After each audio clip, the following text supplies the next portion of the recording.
Where do you think sort of technology in our industry can move us? How can it help us move forward? And it's moving forward at a pace, but sometimes technology can be, I think, equally as frustrating as beneficial. So what's your thoughts around that?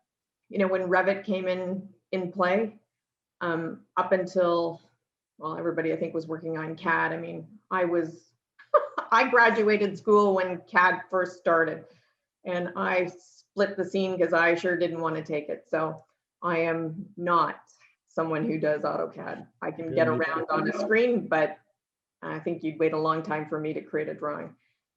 But you know, the one thing that we always realized is when MEP got placed into the architecture and the interior design, you know, Revit has the ability of showing everybody how everything falls into place, and all of a sudden you've got this big duct that's in the middle of your room that nobody knew about. And so I think from that perspective, it's really helpful for everyone.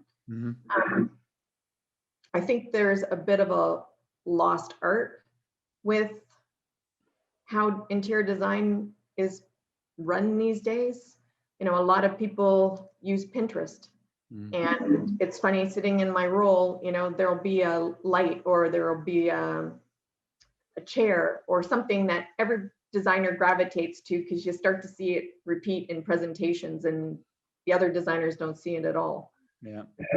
I think technology has increased timelines a lot. I mean, there's no breathing room for designers anymore.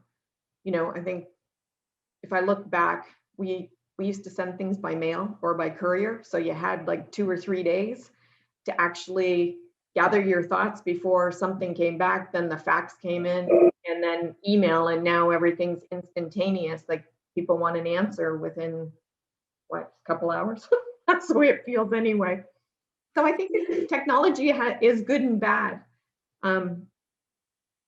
I know technology is always going to move forward, but I think, you know, if I go back to the carpet or the manufacturing side of things, that's where we could do better.